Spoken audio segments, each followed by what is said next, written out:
À 1 heure de Marseille, à Forcalquier, comme chaque semaine, un groupe se prépare à défier l'État et ses restrictions sanitaires.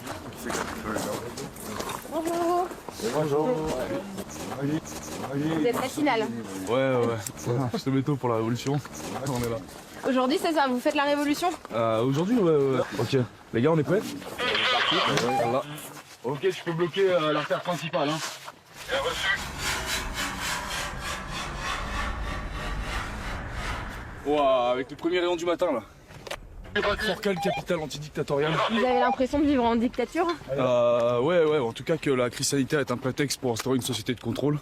On laissera pas faire, donc on est là. À 28 ans, Merlin Longuet a pris la tête de la contestation dans sa ville, qu'il a transformée en capitale de la désobéissance. Tu me donnes 2 secondes ou quoi? Tu vas bosser? Ça va? Au front.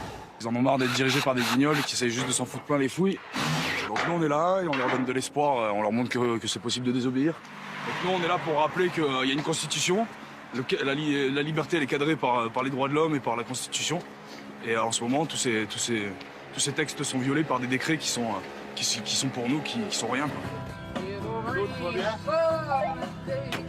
Ces banderoles annoncent un concert que Merlin Longuet et ses amis organisent malgré l'interdiction des rassemblements au moment de notre tournage.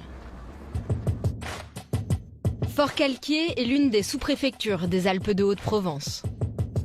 Traditionnellement hostile au pouvoir central, ce département est l'un de ceux où le taux de vaccination est le plus faible, avec la Corse, la Seine-Saint-Denis et les départements d'outre-mer. Le concert non autorisé va avoir lieu dans ce jardin public, pourtant cadenassé par la mairie. Qu'est-ce que c'est ici? Le jardin des Cordeliers, c'est là où il y aura le festival. C'est un ancien couvent. Et en fait, ils nous bloquent l'accès à la mairie. Car Merlin n'en est pas à son coup d'essai. Depuis 1 an, il organise chaque semaine le Café des Libertés. Un rassemblement en extérieur, festif, mais illégal. Voilà, je risque 4 ans de prison, 50 000 € d'amende pour le non-port du masque et pour rassemblement illégal.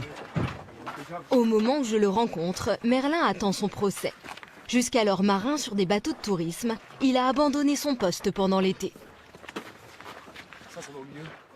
Là, j'ai dû arrêter ma saison le 30 août, avant, parce qu'ils voulaient que je scanne les gens avant de monter sur mon bateau. Scanner le pass sanitaire. Voilà, c'est ça. Et vous avez refusé? J'ai refusé, ouais, et du coup, je suis revenu reprendre les activités ici, quoi. Comment vous avez décidé de vous engager? C'est quoi le premier? Quel a été le déclic en fait? Ils ont voulu arrêter mon beau-frère sur la place du village. Qui faisait quoi? Qui faisait marcher mon petit-neveu de 11 mois et qui avait pas son masque. Du coup, ils voulaient l'embarquer pour 4 heures de vérification d'identité. Et du coup, nous on est arrivé avec tous les potes, on leur a dit que ça allait pas se passer comme ça. Et ça a été le déclic? Ouais, et du coup ils m'ont dit vous allez voir, et moi je leur ai dit vous allez voir aussi, et du coup on en est là maintenant. Dans son combat, Merlin Longuet a fédéré des dizaines de bénévoles. Des artistes désœuvrés à cause de l'épidémie, des salariés du privé, des fonctionnaires ou encore d'anciens militaires, comme Sandro. J'étais parachutiste pendant 5 ans. Vous avez servi l'État aussi? Oui. J'ai été aussi, je travaille à l'éducation nationale aussi, comme ancien service scolaire. Vous arrivez à faire ça et à travers... Enfin, comment... Moi je travaille pas. Vous travaillez pas. Je suis dépendant malheureusement du gouvernement par rapport à GLASS et les APL. Il n'y a pas une contradiction dans le fait de recevoir des aides de l'État et en même temps de contester voilà, toutes les mesures qui sont mises en place? Oui, mais alors pour vivre bien, qu'est-ce que je peux faire? Sandro a même lâché sa formation car il refusait de porter le masque. Tous ensemble, ils ont organisé une trentaine de rassemblements, au nez et à la barbe des forces de l'ordre. Même la gendarmerie semble avoir capitulé. Et lundi? Ouais. Je vais dégager le juste les véhicules comme ça au moins. Vous avez l'habitude de ce genre de rassemblement ici à Forcalquier? Tous les lundis, donc c'est habituel. Pourtant, ce concert illégal va rassembler plus de 1000 personnes. Et auparavant, Merlin Longuet a aussi prévu une parade dans la ville, non déclarée elle aussi. Dans sa croisade anti-système, il a invité d'autres mécontents.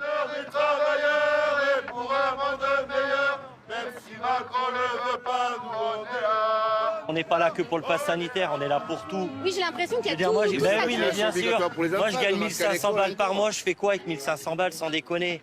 Ça a pleuré, EDF, ça augmente, alors qu'on nous dit de faire des économies d'énergie, ce que je fais. Je veux dire, le carburant, les gens, on les a fait s'exiler des villes parce qu'ils n'ont plus les moyens de se loger. Il faut qu'ils prennent une bagnole et maintenant, ils se font racketter. Et en même temps, Total, vous avez entendu parler? Sur un an, ils ont multiplié par 23 leurs bénéfices. Vous vous rendez compte? Ce sentiment d'être laissé pour compte fait naître une grande colère vis-à-vis des décideurs politiques.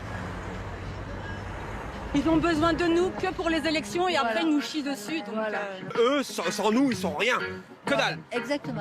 C'est un autre service. Voilà. Et le pouvoir, c'est nous. Et nous, on est le pouvoir. Donc, on donne le pouvoir. Non, même pas.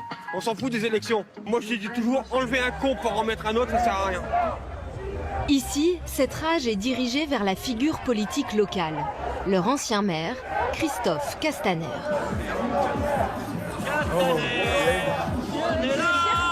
Il est désormais député de leur département.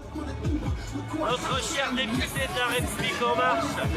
Voici sa permanence, devant laquelle les protestataires vont trouver porte close.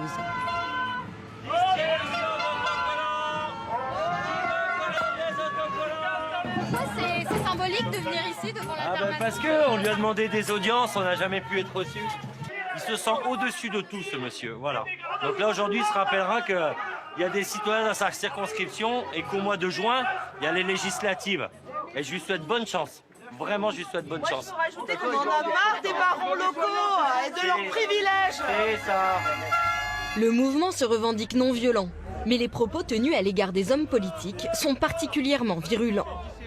Christophe Castaner était aussi ministre de l'Intérieur au moment de la crise des Gilets jaunes. Les manifestants le tiennent pour responsable, avec le président, des violences commises par les forces de l'ordre. Alors ce qu'il faudrait lui dire à Castaner, à sa clique, Castaner et son monde, il faut qu'il sache que pèse sur eux la menace d'une remise en cause de leurs crimes passés. Donc Castaner, un jour on ira le chercher et on le traduira devant des tribunaux pour les crimes qu'il a commis. Il faut que cette menace pèse sur lui, pèse en permanence sur lui. On ne laissera aucun de tous ces crimes impunis. Merci. La maison personnelle du député est barricadée et protégée par les gendarmes. Ah oui, mais vraiment, fâché. Vous êtes le rempart qui protège le système. Et après, je sais que vous avez des instructions et ça, c'est malheureux, faut obéir. On va venir te chercher chez toi, Macron, on va venir te chercher. 3 mois après notre tournage, Merlin Longuet a été jugé puis relaxé par le tribunal de Digne-les-Bains. Toute la journée, des personnes retransmettent l'événement en live sur les réseaux sociaux. À force de ne pas avoir le regard des médias, on a créé nos propres médias. Vous vous définissez comme média indépendant, Voilà, qui s'appelle journaliste comment? sur le terrain, militante, humaniste, résistante. Voilà. Si on veut trouver votre chaîne ou votre média, C'est Julie Lilou, Lives. Nous sommes la seule équipe d'un média grand public à couvrir l'événement.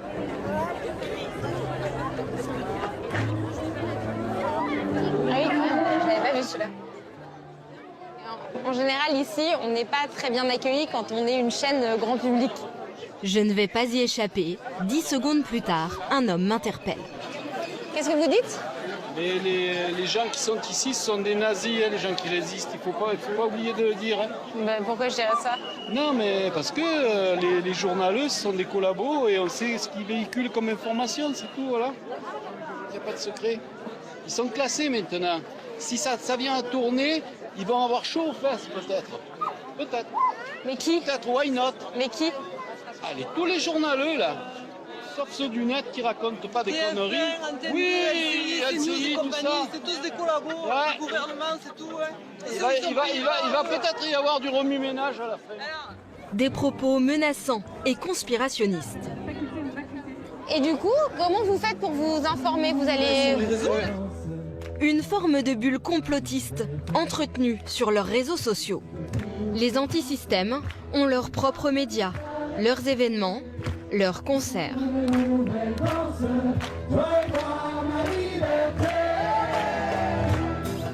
Ce jour-là, c'est celui de HK, un chanteur engagé. Le petit monde des antisystèmes a donc ses propres artistes.